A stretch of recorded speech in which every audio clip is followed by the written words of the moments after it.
여러분 반갑습니다. 퓨처 에전트 양성식입니다. 데일리 퓨처 마킹 시작하도록 하겠습니다. 오늘은 최근에 또 이슈가 되고 있는 비트코인 관련된 기사 3가지 정도 가져와서 함께 공부도 하고 그리고 앞으로 미래에 대해서 퓨처 마킹 해보도록 하겠습니다.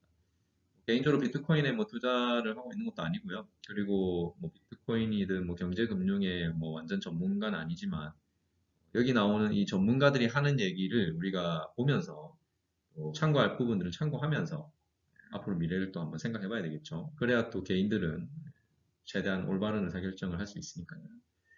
자, 이게 첫 번째 기사는 그 매일경제신문의 칼럼입니다. 장경덕 논설위원이 쓴 칼럼인데, 제목은 비트코인 얼마나 믿을 수 있나라고 되어 있습니다. 그래서 일단 뭐 최근에 그 테슬라 최고 경영자 일론 머스크가 뭐 갑자기 또 비트코인을 투자하고 비트코인에 또 그 긍정적인 신호를 보내면서 많은 추종자들이 또 투자를 많이 했죠. 근데 또 얼마 전에 또 뭐 가격이 너무 높다. 그리고 자기는 투자자가 아니다. 뭐 이런 얘기를 하면서 다시 또 비트코인을 폭락시키는 또 그런 또 역할을 했습니다. 그리고 거기에 또 같이 맞물려가지고 테슬라 주가도 지금 갑자기 또 많이 폭락을 했죠. 그래서 이 한 사람에 의해서 어쨌든 좌지우지되는 뭐 그런 그 지금 상황은 좋지 않다. 그리고 또 개인들도 전반적인 큰 이런 그 비트코인이나 가상화폐에 대한 공부와 그리고 또 미래에 대한 생각을 하지 않고 무작정 또 테슬라의 앨런 머스크만 보고 투자하는 거는 위험하다라는 얘기를 하는 거고요. 그리고 또 여기 이제 중요한 부분이 비트코인은 인플레이션 위험에서 벗어난 해방구를 지향한다. 그러니까 인플레이션 해지를 위해서 어떻게 보면 투자를 하는 그런 또 실물 자산이라고 볼 수 있는데, 그러니까 금은 아니지만 디지털 금이니까 가상의 실물 자산이죠. 근데 하지만 디플레이션을 막는 데는 족쇄가 된다 이렇게 됐습니다.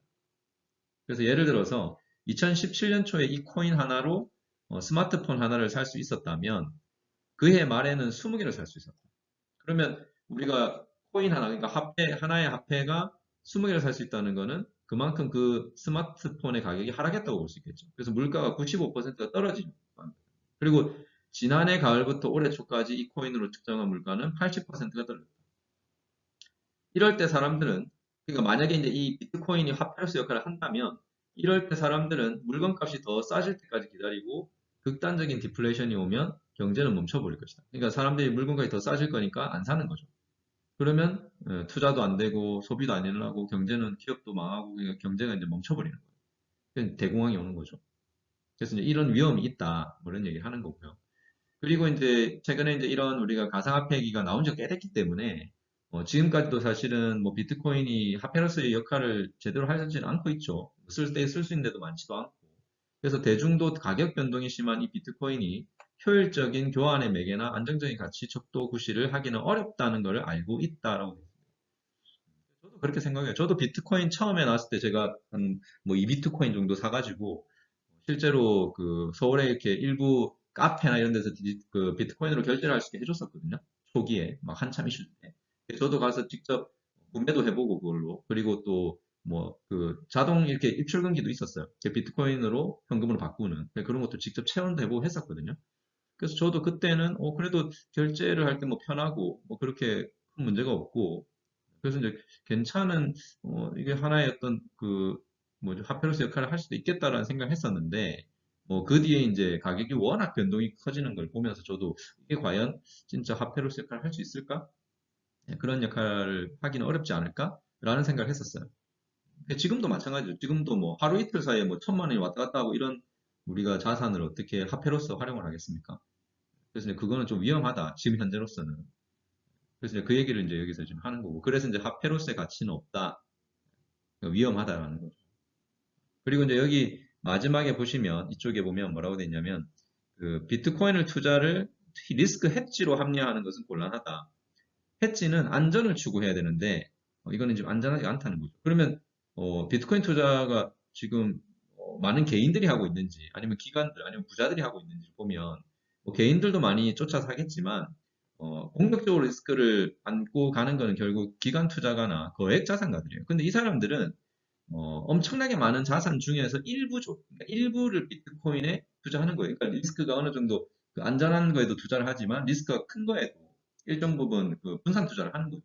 그래서 비트코인을 사는 게 이 사람들한테는 사실 뭐 여기 보면 바벨 전략이다 이렇게 나와 있는데 자산 대부분을 안전하게 투자하면서 일부만 매우 높은 리스크에 투자하는 것이다. 이렇게 되어 있습니다.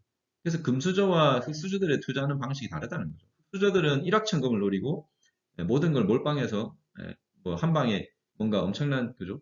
돈을 벌기를 바라지만 이제 부자들은 그게 아니라 그러니까 비트코인이 뭐 등락이 막 심해도 이 사람들한테는 그 전체 자산에서 비중이 약하기 때문에 뭐 많이 오르면 버는 거고 그리고 또 뭐 떨어지면 또 떨어져도 뭐 크게 이 사람들 영향을 받는 게 아니기 때문에 오히려 이런 그 이슈가 돼가지고 개인들이 뭐죠 여기에 쫓아들어서 급등하게 되면 이 사람들 돈을 버는 거죠. 그럼 뭐 치고 빠지는 뭐 그런 또 전략으로 가는 가능성이 없죠 이 사람들. 그러면 또 이제 떨어지면 또 개인들은 뭐죠? 예, 폭락 상태에서 손절을 하게 되고 아니면 뭐 기약 없이 기다려야 되는 그런 상황이 되는 거죠. 자, 어쨌든 이분의 칼럼에서는 이런 부분들을 좀 우리가 참고를 해야 될 것 같고, 그리고 이제 여기 옐런 이 재무장관, 이번에 이제 뽑힌 미 재무장관인데, 이분이 이제 최근에 비트코인은 투기적 자산이다. 라고 이제 경고를 했죠. 그래서 이제 뭐 미국에서 일단 비트코인을 그렇게 긍정적으로 인정해주지 않는다는 거예요. 그래서 나는 비트코인이 거래 메커니즘으로 널리 쓰인다고 생각하지 않는다. 그리고 이제 거기다가 또 뭐 불법 금융에도 많이 사용되고, 그리고 여기 보면 이제 비트코인을 그 채굴 하는데 그 엄청나게 많은 에너지가 소요된다. 컴퓨터나 이런 걸 많이 쓰고 채굴하는 걸 해야 되니까. 그래서 이 에너지 양을 보면은 우리가 엄청난 소모다, 전력이 소모된다. 그렇게 이제 얘기를 하고 있고, 그리고 뭐 여기서도 어쨌든 변동성이 커다는 거. 그리고 그 비트코인에 대한 규제 강화를 시사했던 것에 비해 강도가 더 세졌다 이렇게 나와 있고요. 그리고 각국 정부는 중앙은행들 역시 그리고 비트코인의 가치를 인정하지 않겠다는 입장을 지금 고수하고 있다. 이렇게 나와 있습니다. 그래서 일단 뭐 정부나 중앙은행이나 이런 우리가 그 정부 기관에서는 일단 인정을 안 하는 방향이고, 그리고 중국도 규제를 많이 하죠. 한국도 마찬가지고. 대신에 이제 자산가들이나 뭐 그 앨런 머스크도 자산가죠. 이런 금융기관들은 투자를 해볼 만하다라고 하는 이유는 이 사람들은 이제 일부의 자산을 분산 투자하는 거죠. 그리고 이제 그렇게 해서 뭐 개인들이 쫓아들면은 이 사람들은 돈을 벌 거고 그게 이제 이 사람들 전략일 수도 있습니다. 자, 그리고 이제 여기 보면 그 시장이 계속 출렁이고 있다. 앞서 테슬라와 월가 금융회사들이 비트코인에 투자하거나 이를 결제 수단으로 사용할 계획을 밝히면서 투자자들의 비트코인에 대한 관심이 다시 폭발했다. 결국 정부가 아니라 기업이죠. 자산가와 월가 금융회사들이 지금 투자를 부추기고 있는 걸 수도 있다는 거예요.